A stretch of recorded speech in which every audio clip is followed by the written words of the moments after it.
پاکستان واحد ملک ہے جس نے امریکی حملے کی مذمت کی ہے۔ وزیر اعظم نے ایرانی سپریم لیڈر آیت اللہ خامنہئی کی شہادت پر تعزیت کا بیان دیا۔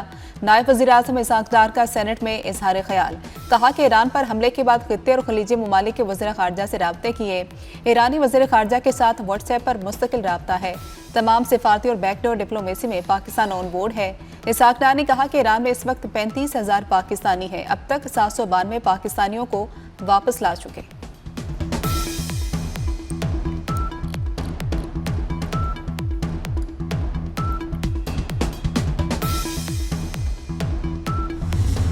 اس صورتحال پر اہم فیصلہ، پارلیمنٹ میں حزب اختلاف اور تمام سیاسی جماعتوں کو مشرق وسطی اور ایران اسرائیل جنگ پر ان کیمرہ بریفنگ دی جائے گی۔ وزیر اعظم شہباز شریف نے سینٹ اور قومی اسمبلی کے پارلیمانی اور اپوزیشن لیڈرز کو مدعو کر دیا۔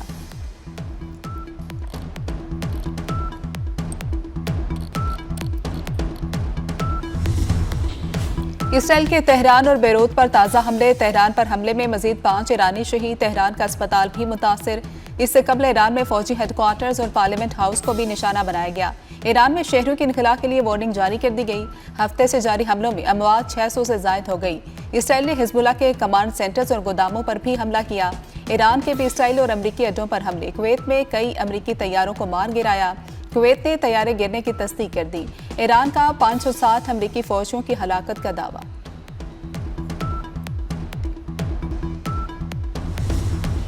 لبنان کی مزاحمتی تنظیم حزب اللہ کے بھی اسرائیل پر حملے جاری۔ برطانوی نشریاتی ادارے کے مطابق حزب اللہ نے 3 اسرائیلی فوجی اڈوں کو نشانہ بنانے کا دعویٰ کیا۔ حزب اللہ کے مطابق گولان کی پہاڑیوں اور شمالی اسرائیل میں فضائی اڈے کو ڈرون سے نشانہ بنایا گیا۔ اسرائیلی فوج کی جانب سے حزب اللہ کے دعوے پر کوئی رد عمل سامنے نہیں آیا۔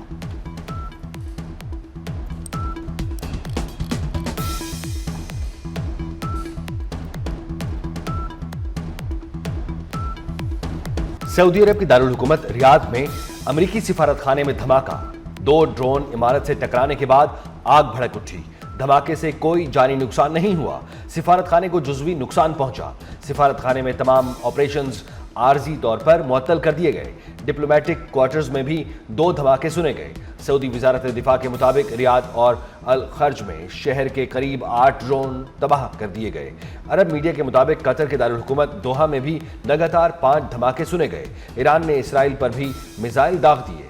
شمالی اسرائیل میں حملے کے سائرن بج اٹھے۔ اسرائیل کی اپنے شہریوں کو محفوظ مقامات پر منتقل کرنے کی ہدایت۔ اسرائیل کے تہران اور بیروت پر تازہ حملے، اسرائیلی فوج نے تہران اور لبنان کے دارالحکومت بیروت میں فضائی حملوں کی تصدیق کر دی۔ حزب اللہ کے کمانڈ سینٹرز اور گوداموں پر حملے، اس سے قبل ایران میں فوجی ہیڈ کوارٹرز اور پارلیمنٹ ہاؤس کو بھی نشانہ بنایا گیا۔ ایران میں شہریوں کے انخلاء کے لیے وارننگ جاری کر دی گئی۔ ہفتے سے جاری حملوں میں اموات 555 ہو گئیں۔ ایران کی بھی اسرائیل اور امریکی اڈوں پر حملے، کویت میں کئی امریکی طیاروں کو مار گرایا۔ کویت نے طیارے گرنے کی تصدیق کر دی۔ ایران کا 560 امریکی فوجیوں کی ہلاکت کا دعویٰ۔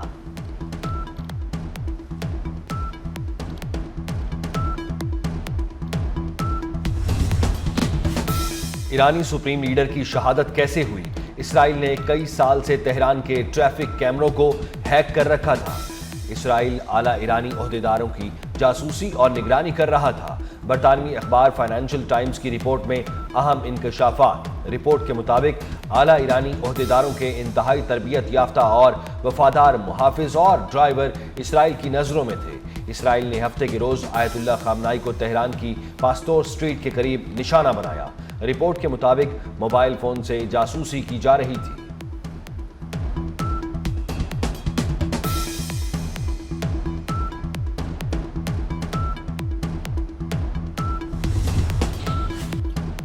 ایران کے اسرائیل پر تابڑ توڑ حملے جاری، اسرائیلی آئرن ڈوم بھی ایران کے میزائلوں کو روکنے میں ناکام۔ تل ابیب، حیفا اور یروشلم میں دھماکے، شمالی اسرائیل میں حملے کے سائرن بج اٹھے۔ اسرائیل نے اپنے شہریوں کو محفوظ مقامات پر منتقل ہونے کی ہدایت کر دی۔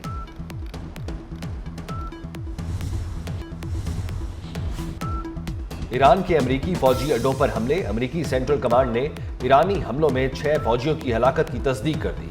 ایرانی حملوں میں 18 فوجی زخمی ہوئے۔ امریکی سینٹ کام نے ایکس پر جاری بیان میں کہا 2 امریکی لاپتہ فوجیوں کے باقیات مل گئی ہیں۔ ہلاک امریکی فوجیوں کی شناخت 24 گھنٹے بعد ظاہر کی جائے گی۔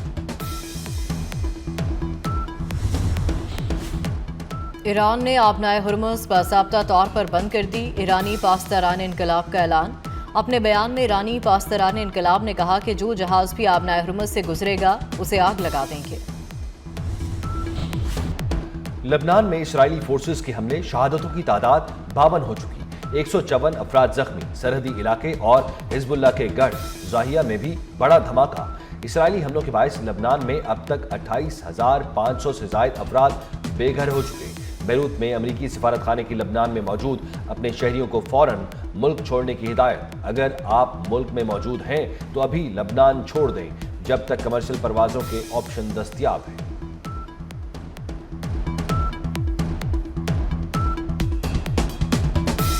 خلیجی ملکوں میں امریکی اڈوں پر ایرانی حملے جاری، دوحہ میں 6 دھماکے، دبئی میں بھی دھماکے سنے گئے۔ راس الخیمہ میں ڈرون حملہ ناکام بنا دیا گیا، ملبہ گرنے سے کسی نقصان کی اطلاع نہیں ملی۔ بحرینی بندرگاہ میں موجود جہاز پر 2 میزائلوں سے حملہ، جہاز پر لگی آگ بجھا دی گئی، عملے کو بحفاظت نکال لیا گیا۔ عراق نے ایربل ایئرپورٹ کے قریب 2 ڈرونز تباہ کر دیے۔ ایران کے آبنائے ہرمز میں 3 تیل بردار جہازوں پر حملے۔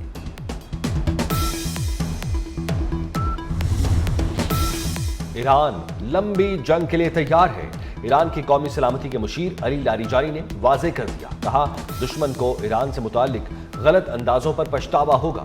سوشل میڈیا سائٹ ایکس پر اپنے بیان میں کہا کہ ہم اپنی 6000 سالہ تہذیب کا ہر قیمت پر دفاع کریں گے، 300 سال کی طرح اس بار بھی ہم نے جنگ میں پہل نہیں کی۔ خطے میں امریکی اڈے ہمارا جائز ہدف ہے، ایرانی وزیر خارجہ عباس عراقچی نے بتا دیا۔ ایران کبھی سرنڈر نہیں کرے گا۔ اقوام متحدہ میں ایرانی مندوب عامر سعید ایروانی کا 2 ٹوک اعلان، کہا ایران ہر قیمت پر اپنی خود مختاری کا دفاع کرے گا۔ ایران جنگ چاہتا ہے نہ تصادم، مزید کہا پرامن جوہری ٹیکنالوجی کا حصول جاری رکھیں گے۔ جنگ کے شعلوں نے مشرق وسطیٰ کو لپیٹ میں لے لیا، امریکہ کی اپنے شہریوں کو فوری طور پر مشرق وسطیٰ کے 14 ممالک سے نکلنے کی ہدایت کر دی۔ امریکی اسٹیٹ ڈپارٹمنٹ کی طرف سے جاری ایڈوائزری کے مطابق امریکی شہریوں کو اردن، کویت، لبنان، عمان، قطر، سعودی عرب، شام، UAE اور یمن سے فوری نکلنے کی ہدایت۔ امریکی شہریوں کو بحرین، مصر، ایران، عراق، اسرائیل بشمول مغربی کنارے سے بھی فوری طور پر نکل کر محفوظ مقام پر منتقل ہونے کا کہہ دیا گیا۔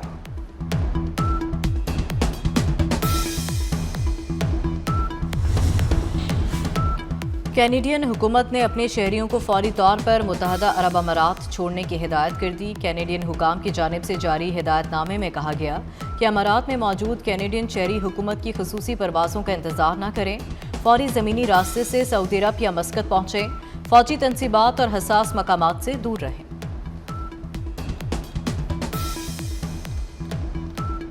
امریکی صدر ڈونلڈ ٹرمپ کا ایران میں زمینی فوج بھیجنے کا اشارہ، وائٹ ہاؤس میں تقریب سے خطاب میں کہا ایران کے خلاف جلد بڑی کارروائی کرنے جا رہے ہیں، زمینی فوج بھیجنا ہماری ضرورت بن سکتا ہے، تہران کے لانگ رینج میزائل ناقابل معافی خطرہ ہیں، ایران بیلسٹک میزائل اور جوہری ہتھیار بنا رہا تھا، اس کی میزائل صلاحیتوں کو تباہ کر رہے ہیں۔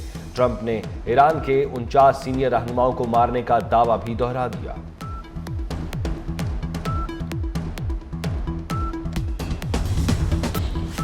ایران جیسے ملکوں کے پاس میزائل ٹیکنالوجی نہیں ہونی چاہیے، ایران ایٹمی صلاحیت کے حصول کے لیے سب کچھ کرنے کو تیار ہے، تاہم اسے کسی صورت جوہری صلاحیت حاصل نہیں کرنے دیں گے، امریکہ کا اعلان۔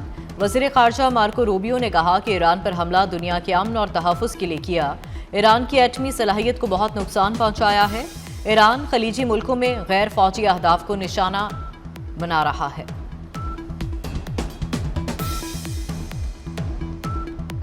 امریکی صدر ڈونلڈ ٹرمپ نے امریکہ کو ایک نئی جنگ کی طرف دھکیل دیا ہے۔ ڈیموکریٹ پارٹی کے سینیٹر چک شومر کی امریکی صدر کے ایران پر حملے کے فیصلے پر تنقید، کہا امریکی صدر نے ایران پر حملے کا فیصلہ بغیر کسی منصوبہ بندی اور کانگریس سے منظوری لیے بغیر کیا۔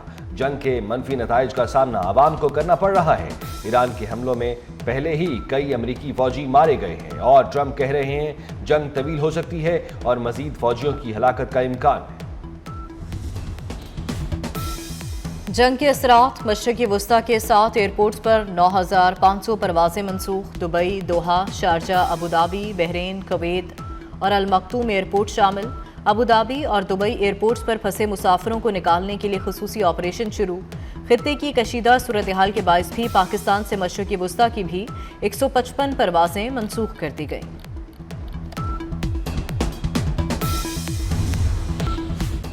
وفاقی کابینہ کا آج ہونے والا اہم اجلاس مؤخر کر دیا گیا۔ اس سے پہلے بھی کابینہ اجلاس کا شیڈیول تبدیل کیا گیا تھا۔ آپریشن غضب للحق جاری، افغان طالبان کے خلاف مؤثر جوابی کارروائی جاری۔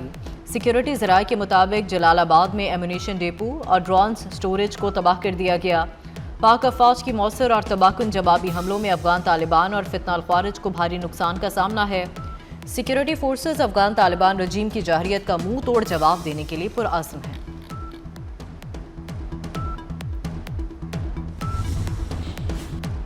روسی صدر ولادیمیر پوٹن کا سعودی ولی عہد محمد بن سلمان سے ٹیلی فونک رابطہ۔ دونوں رہنماؤں کا مشرق وسطی کی صورتحال پر تبادلہ خیال۔ مشرق وسطی کی موجودہ صورتحال کو بہتر بنانے کی ضرورت پر زور دیا گیا۔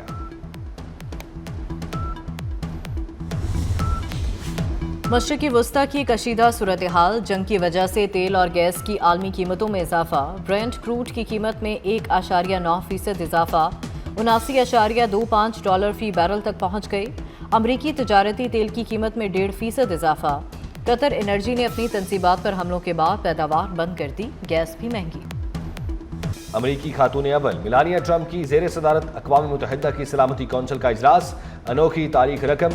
میلانیا ٹرمپ نے اپنے خطاب میں دنیا بھر کے بچوں کے حقوق اور ان کی تعلیم کے لیے آواز بلند کی۔ کہا امریکہ دنیا بھر کے بچوں کی محفوظ مستقبل اور تعلیم تک رسائی کو یقینی بنانے کے لیے پرعزم ہے۔ پاکستان کے مستقل مندوب عاصم افتخار نے اجلاس سے خطاب میں کہا، ہمیں یقینی بنانا ہے تنازعات کسی طور پر نئی نسل کا مستقبل سلب نہ کر سکیں۔ لاکھوں بچے کلاس رومز کے بجائے ملبے اور ابتری کے درمیان پروان چڑھ رہے ہیں۔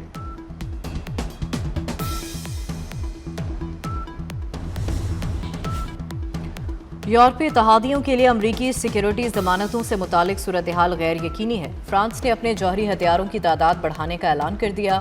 فرانس کے صدر ایمینوئل میکرون کہتے ہیں، فرانس اس بے یقینی کے تناظر میں جوہری ہتھیاروں میں اضافہ کرے گا۔ قومی کرکٹ ٹیم کے سابق کپتان اور 92 ورلڈ کپ کے ہیرو انضمام الحق کی سالگرہ۔